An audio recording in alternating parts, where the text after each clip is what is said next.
Straight talk from Israel. You're listening to Israel News Talk Radio.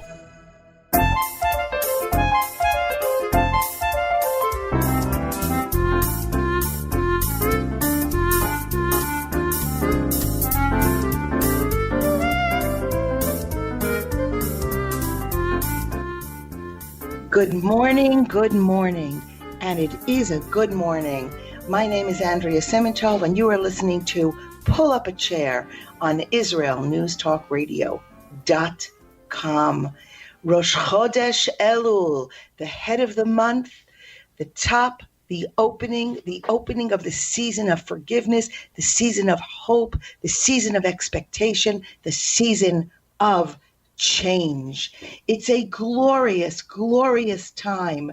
And I suspect that today's show we will discuss very, very little about coronavirus unless it connects to Elul growth and expansion. Let me first of all say good night. Wow, it's not. I now posted on the announcements on Facebook, we are at 7 a.m. in Israel, or GMT +3.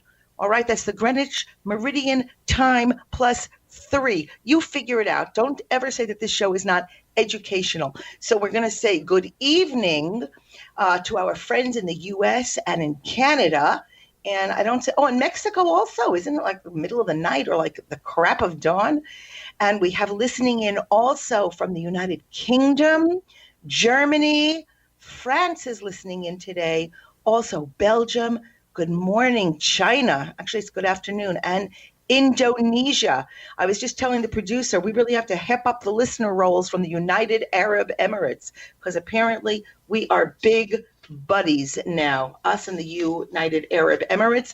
I don't even know where that is. I have a lot of research to do, and that's the deal there. So we're going to talk about Rosh. I got a great letter this week. A very poignant, very there, but for the grace of God, go every single one of us letter from a dear friend overseas, a new dear friend. And we're going to talk about his letter because he raises great concerns that affect all of us still living in the diaspora. Brave guy, smart guy, articulate guy, and definitely deserves a mention on this show today. Okay, this is Andrea Simintov. Good morning, Elul. I'll see you on the other side.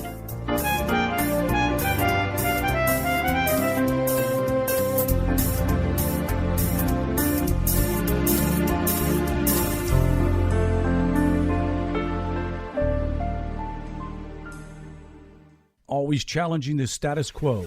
Hello, I'm Rod Bryant on Beyond the Matrix here at IsraelNewsTalkRadio.com. I want to encourage you to listen each week, every Wednesday at the same time, for an amazing show that will challenge you, inform you, and inspire. News, views, and wisdom for the nations here on IsraelNewsTalkRadio.com. Don't forget, Beyond the Matrix every week, Wednesday, here on IsraelNewsTalkRadio.com.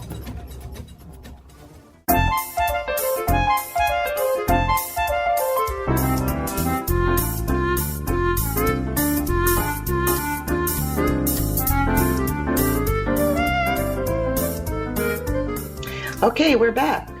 Andrea Simintov, pull up a chair, pull up a futon, pull up an ottoman. An ottoman, I think soon we'll be friends again with the Ottoman Empire. All right, a beautiful morning in Jerusalem. There's actually getting to be a chill in the air. And if not for the chill in the air, who the heck would have known that we're almost we're standing at the cusp of the high holy days. God's glorious calendar does not stop, even for coronavirus. And as long as we are alive, as long as we're breathing in and out, there is hope. Before we go on to all of my gosh, I have like 19 pages of notes. I'll be lucky if I get to 3. So one of the things I did want to say is, as I mentioned, those of you who are more familiar with the Jewish calendar know that this month is called Elul, Hebrew spelling Ayin Lamed Vav Lamed. And each letter stands for something. And of course, my husband would say, oh, that's cute. But, he's like such a lofty rabbi. The heck with his cuteness. I think it's meaningful. Elul, if you were to break the letters up and start it, they have a name for that, would actually spell out the sentence, Ani lidodi vidodi li.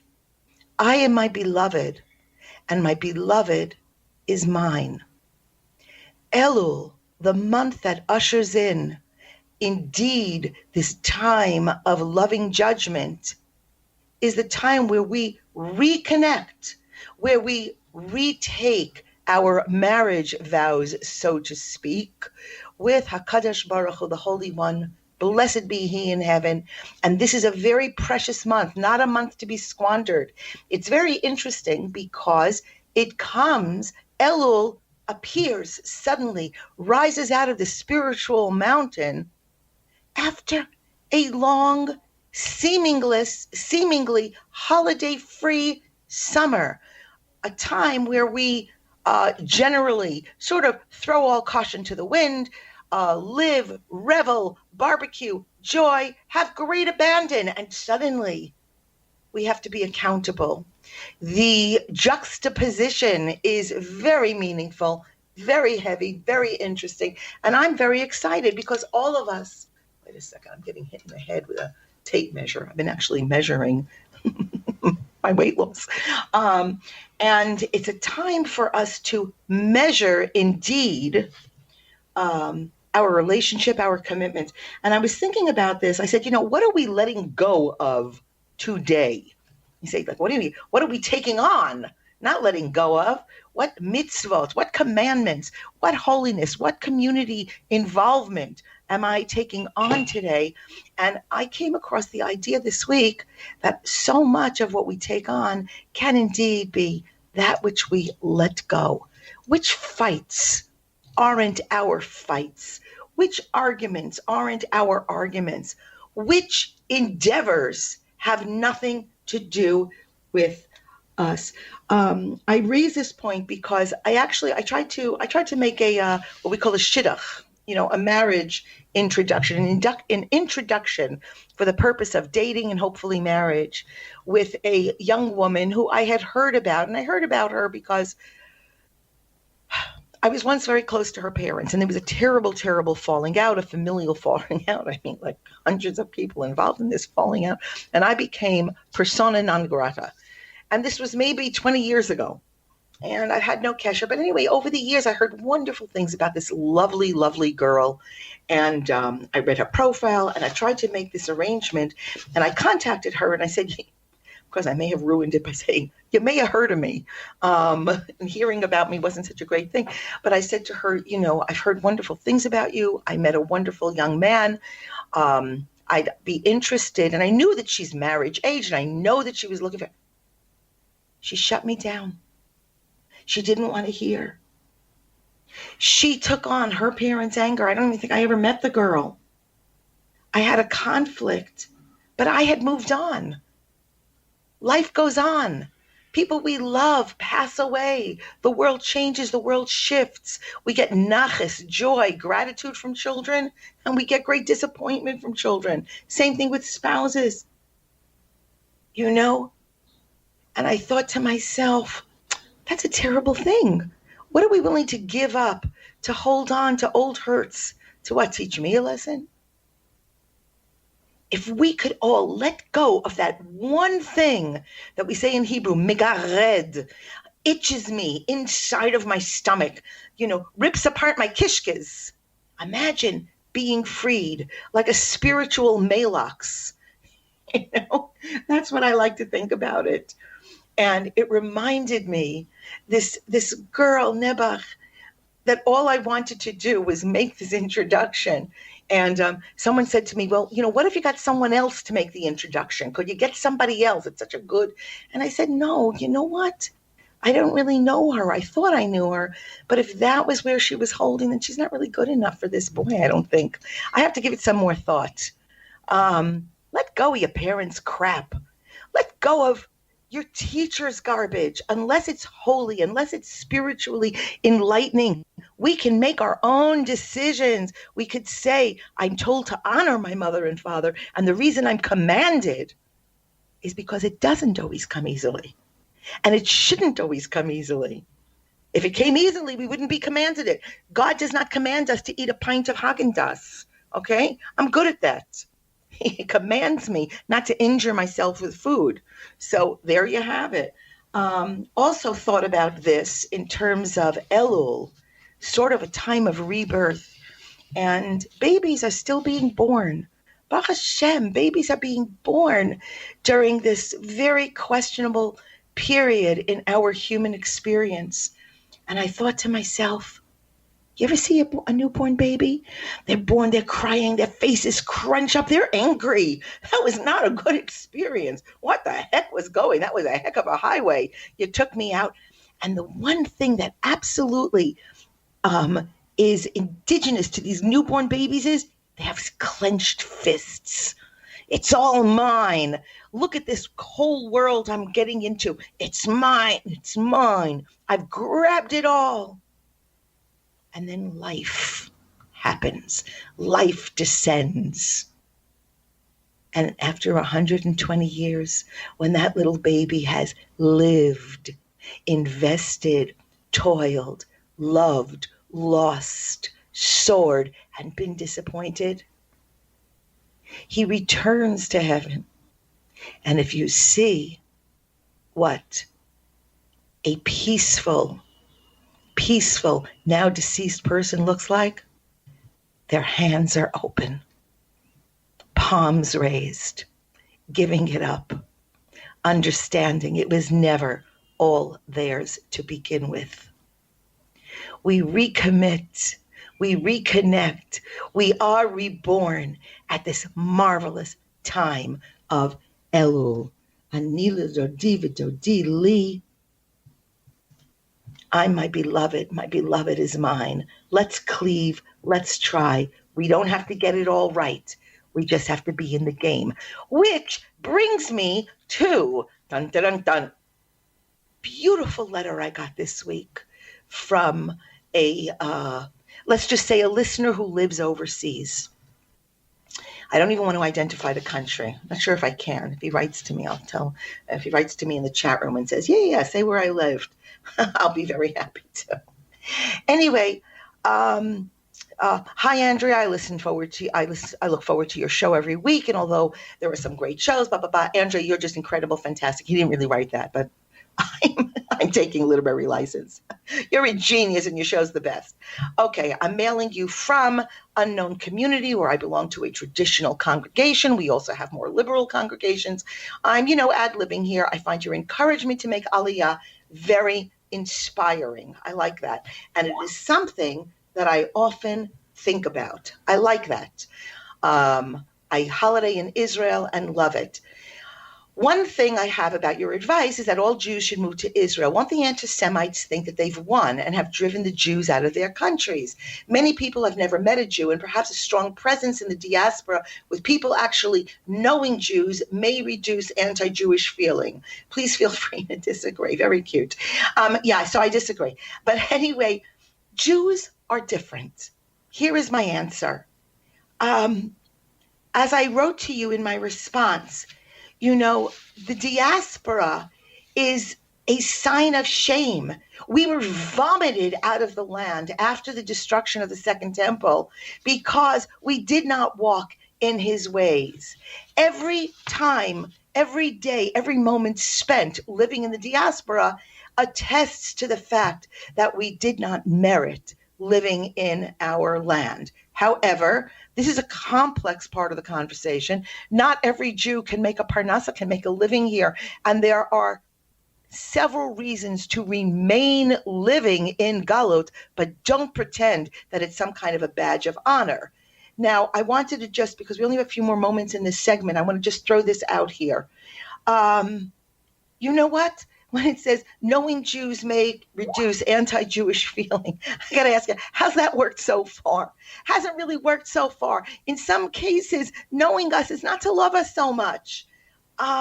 we are respected. We are loved. When we hold our heads high, when we live here, there is a fascination with Israelis and Israeli Jews. We know this from television. We know this from Fauda. We know this from Unorthodox. We know this from a lot of the articles that come out and what I hear from, indeed, Christian listeners. You know what? We're going to pick this up because I have a little more to say on this topic when we get back. So this is Andrea Simantov. Pull up a chair. I'm going to speak to you and continue with this and the UAE on the other side.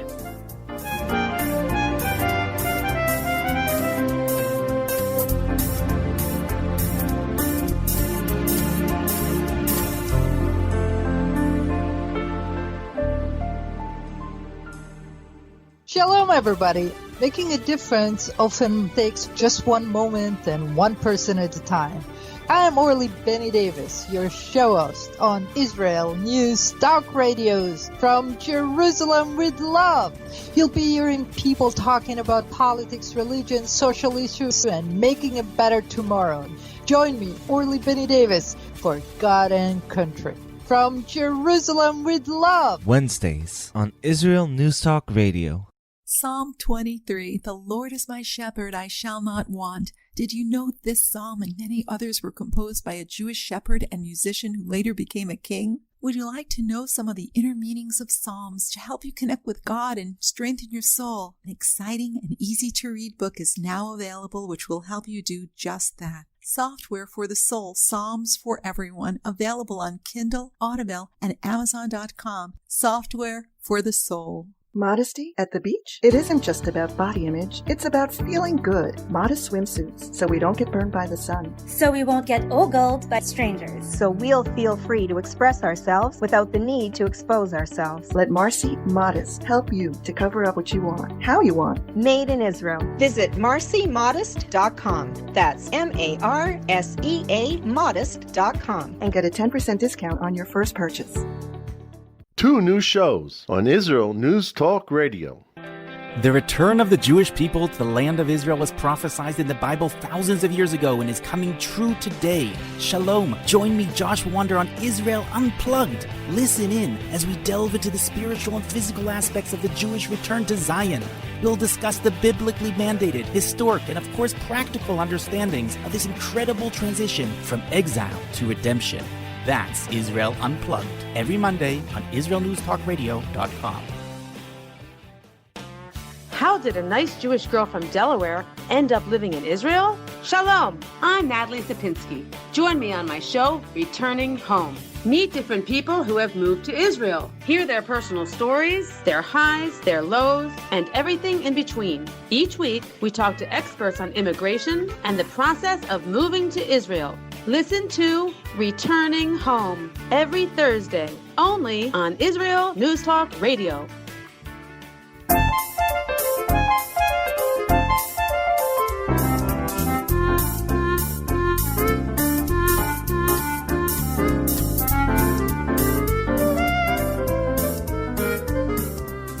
Okay, we're back. Andrea Simantov, pull up a chair. IsraelNewsTalkRadio.com. The only thing we're going to make... only comment we're going to make about the Democratic National Convention or indeed American politics is that I've just been invited to join a I love Laura Loomer Facebook. Okay. All right. So where we were. Yeah. Okay. So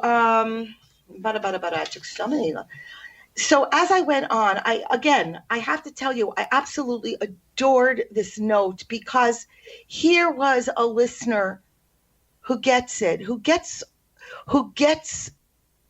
understands the vulnerability, who is willing not to know everything, but be porous, be receptive, listen, grow, have alternative thoughts, ideas. I find that when Jews have pride, they are respected. I'm reminded, last week we talked about it was Menachem Begin's 117th birthday, this previous Sunday, and I just remember his wonderful, of course, I wish I had it memorized. I would say it every morning after I say Moda'ani, my morning prayers, where he says to then Senator Joe Biden, who is threatening to cut off all aid to Israel if we didn't make peace with the Palestinians, I believe, and Begin answered, "I am not a Jew," with trembling knees. So,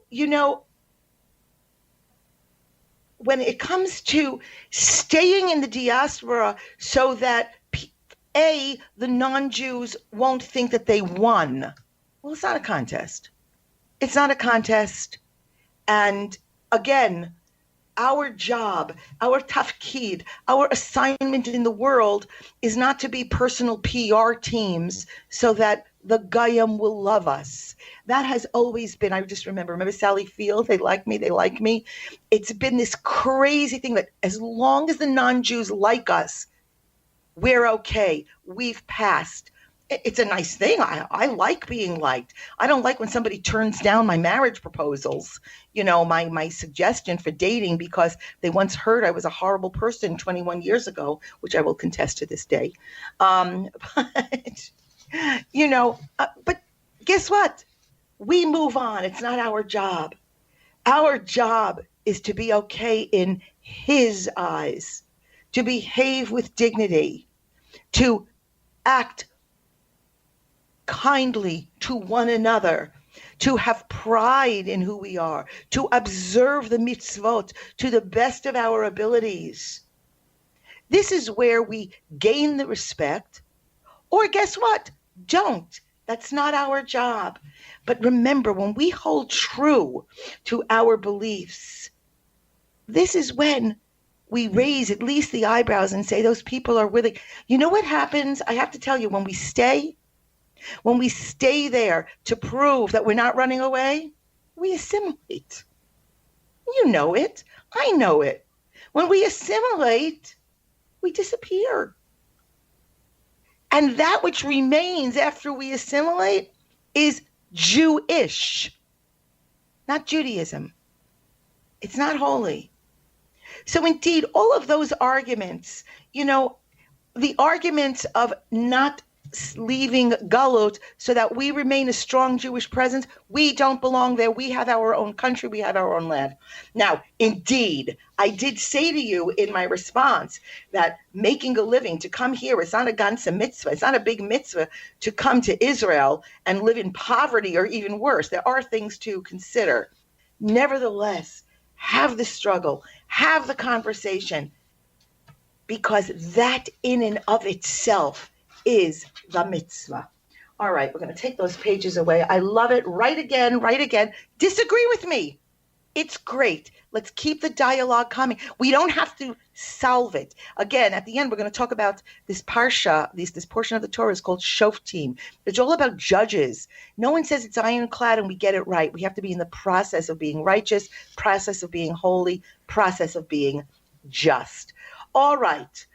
From the former Dubai police chief, choosing peace is the new Middle East strategy. I love saying this. We've actually had live listeners from the United Arab Emirates. We have them listening in from Saudi Arabia and Kuwait. And I don't know if we've ever had Iraq listening in, but we've had really listening from all over the Arab countries. And this agreement, according to the police chief, whose name Colonel Khalfan. I actually know a Jewish family named Khalfan.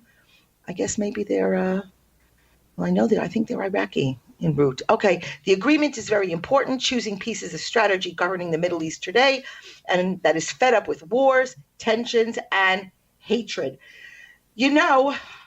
Everyone's scared of Iran. Iran is no bracha for any country in the Middle East, and any Arab who wants to live a life, be born, die, and have good days in between. Where did I write Iran here? I wrote a nice note. Knows who the real enemy is. Any Arab country and responsible government is looking at the achievements of Israel, the enemies be damned attitude of Israel, to my friend who wrote to me. that Israel is where all Middle Eastern hope lies, they want to get on the bandwagon. And it's a good bandwagon. And I promise you, I do believe that this is a trial balloon. And that sooner than you know, and negotiations are taking place in the back rooms, that there will be other countries hopping on. Now, it's very interesting. I had a list of 5 countries that have already reached out, and good stuff is going on. I'm going to say it very quickly. These 5 countries are, to my latest information, Bahrain, Oman, Morocco, Saudi Arabia, and Qatar. Okay, very nice. I want to travel. But it says also, what about Tunisia, Algeria, Sudan, Iraq, Lebanon, Syria, Libya, and the rest? Remember, there's 22 in total. Our peace with Jordan is kind of iffy. Egypt doesn't look good some days. But the question is, it remains to be seen. However, ironically, we also got not a note, but there was a public declaration made by the Lebanese president, Michel Aoun, who said that he doesn't rule out peace with Israel. Hey, a smart moment in Lebanon. It is good for you. I'm going to put these notes on the side here. We may go back to them.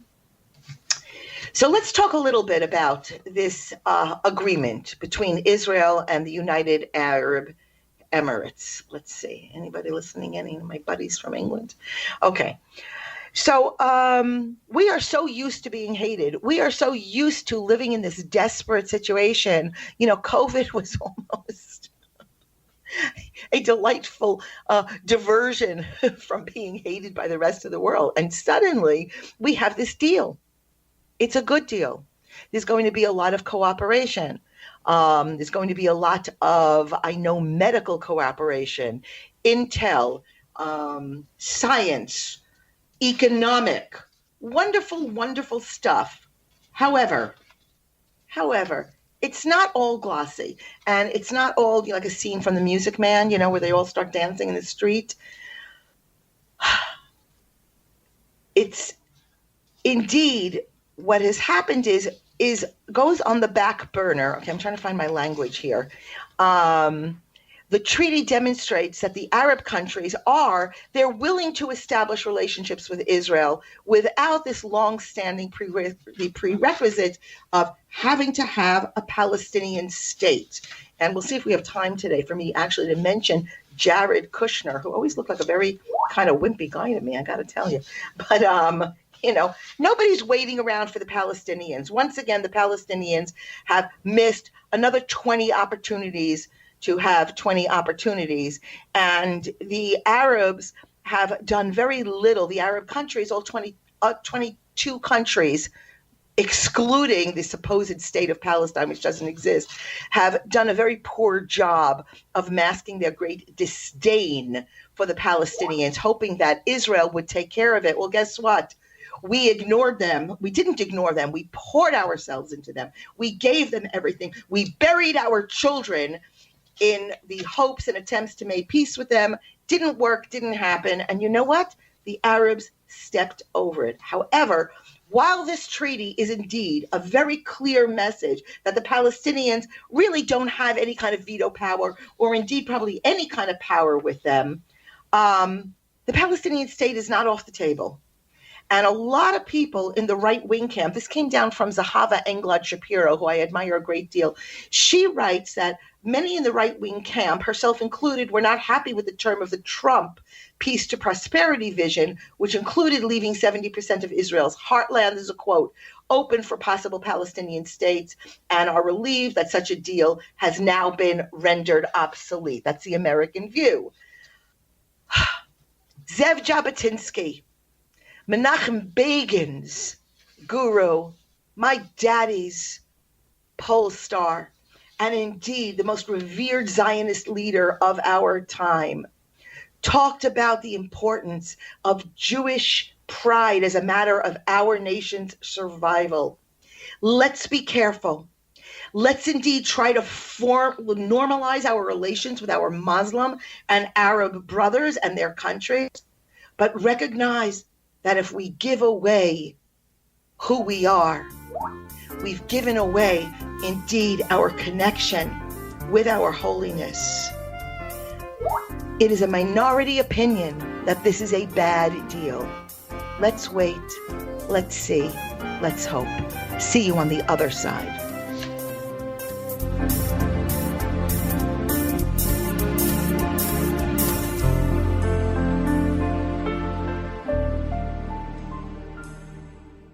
You're listening to Israel News Talk Radio.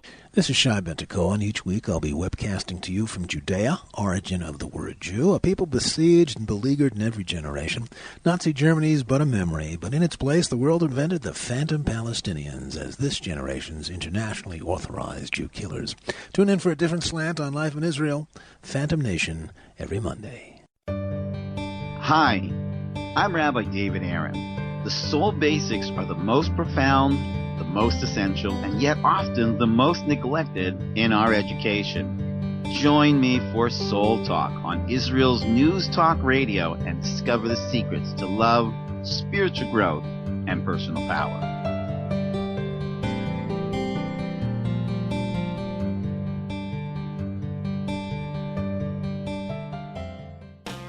How did a nice Jewish girl from Delaware end up living in Israel? Shalom, I'm Natalie Sapinski. Join me on my show, Returning Home. Meet different people who have moved to Israel. Hear their personal stories, their highs, their lows, and everything in between. Each week, we talk to experts on immigration and the process of moving to Israel. Listen to Returning Home every Thursday, only on Israel News Talk Radio.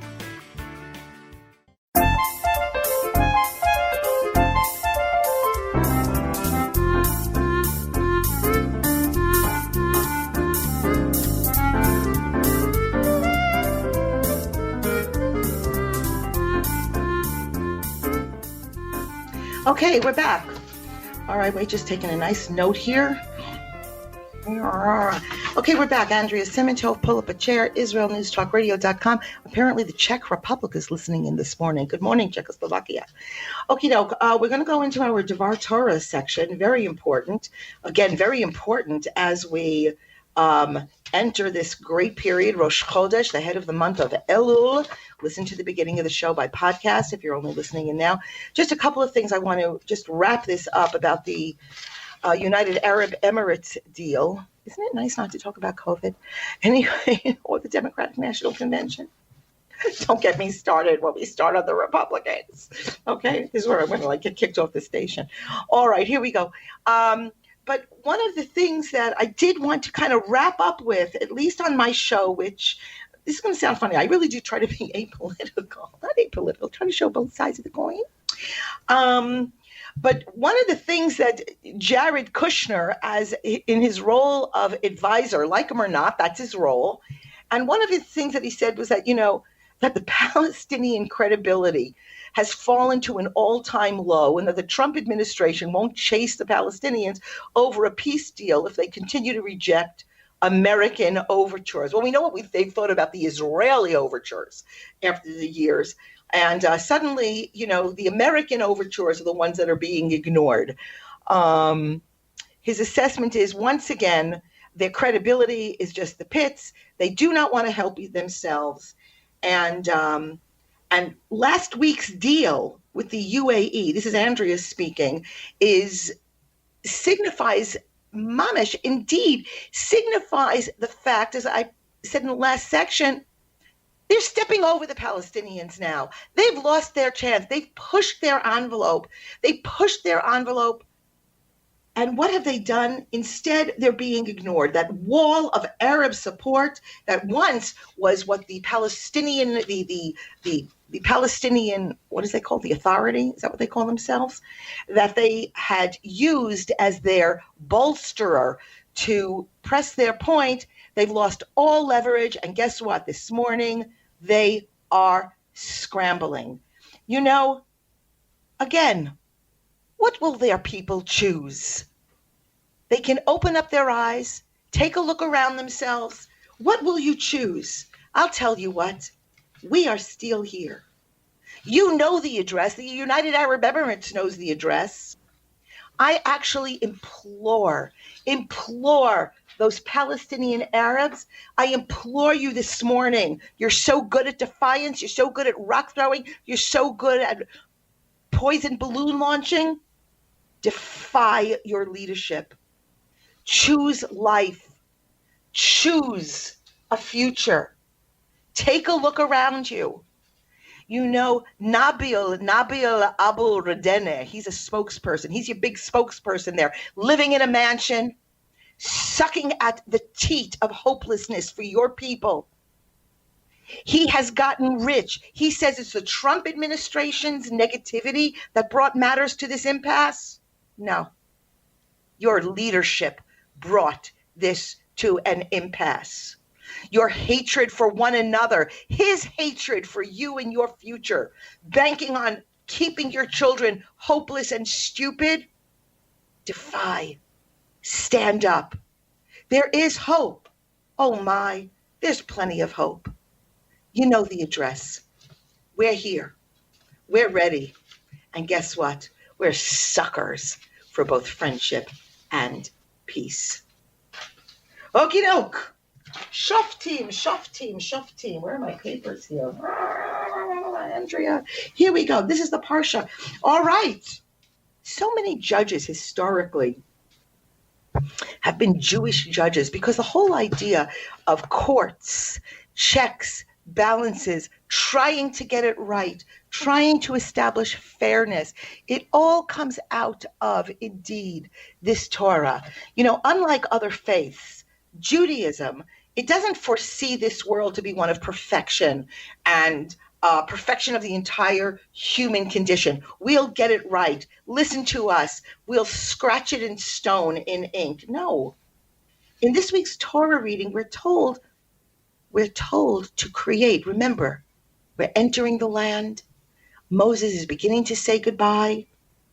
And we're leaving this blueprint for a glorious future existence.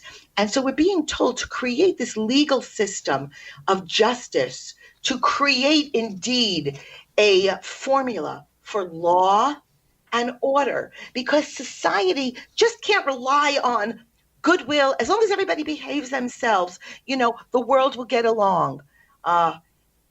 You know, there are innately good people, but if we leave it to that, the Torah maintains that we will create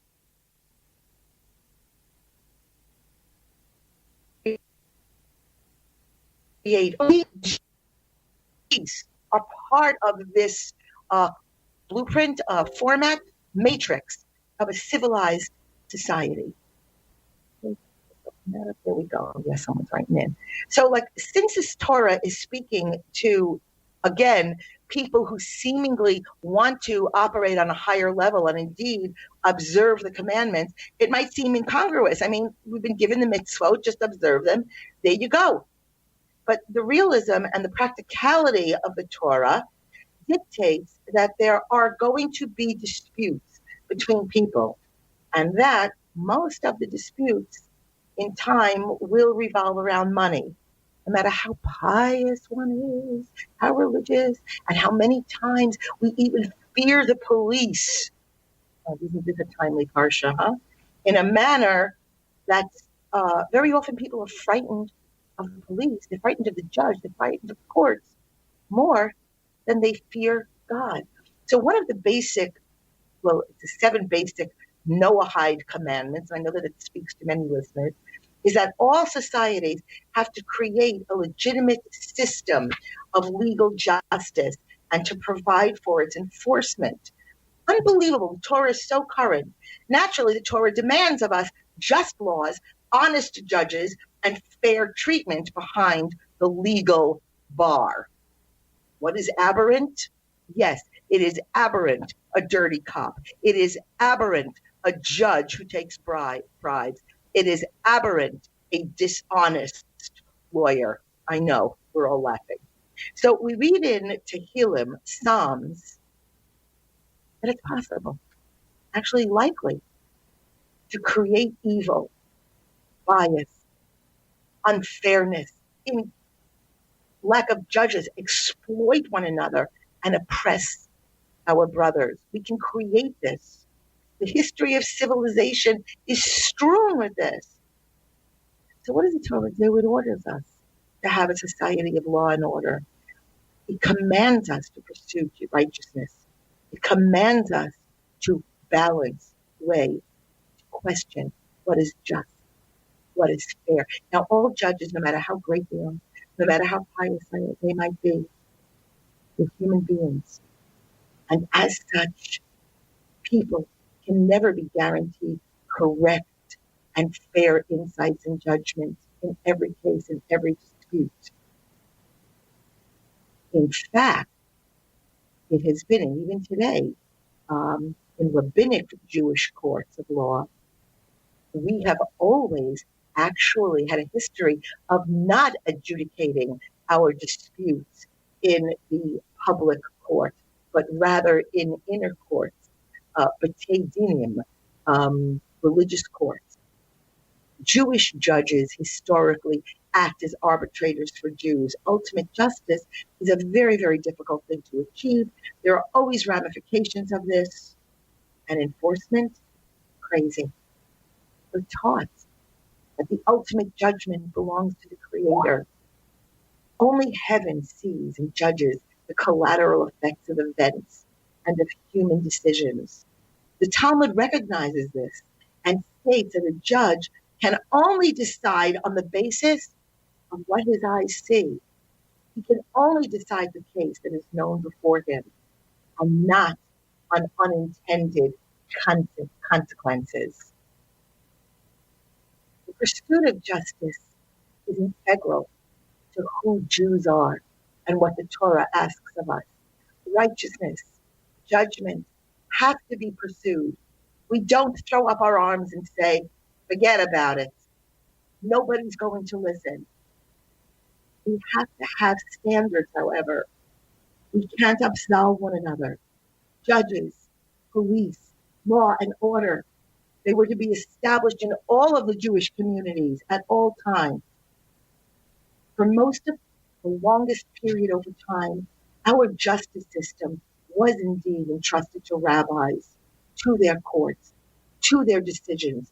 Their verdicts were enforced by the norms of society in which they live. There's a lot that we can say about that. A lot of disappointments. Courts are composed of human beings. Neither the rabbinic system, neither the public system has proved to be infallible. Yet for the most part, most of us, at least those of us who live in Israel, feel that we do live in a country that aspires to a correct and moral system of law and order. We try. As long as we don't compromise the lofty standards of the Torah, certainly the Noahide laws, but the entire Torah, the 613 mitzvot, we know that we're able to live with our society's shortcomings. The pursuit of true justice will always remain a goal in Jewish life. Shabbat, Shalom, u'Mevorach.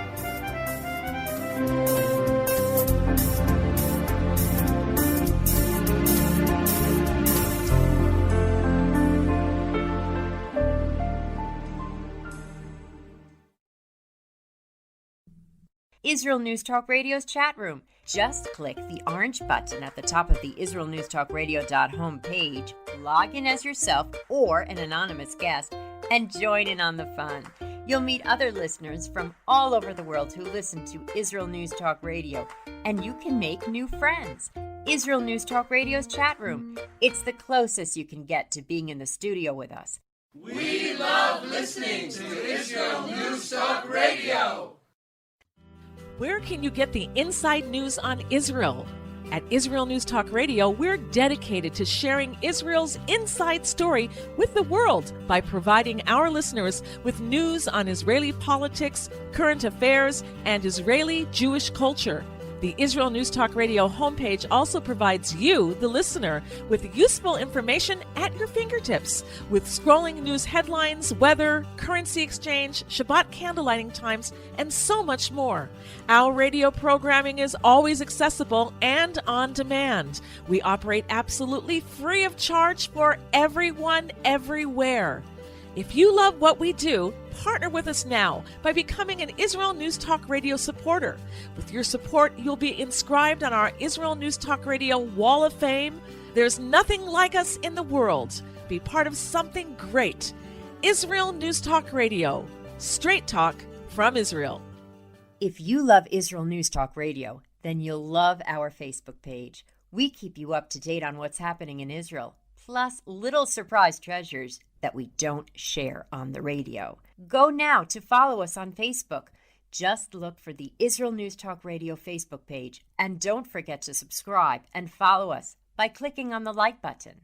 We post great stuff there that you'll want to share. Israel News Talk Radio on Facebook and Israel News Radio on Twitter. News, opinion, and more. You're listening to Israel News Talk Radio.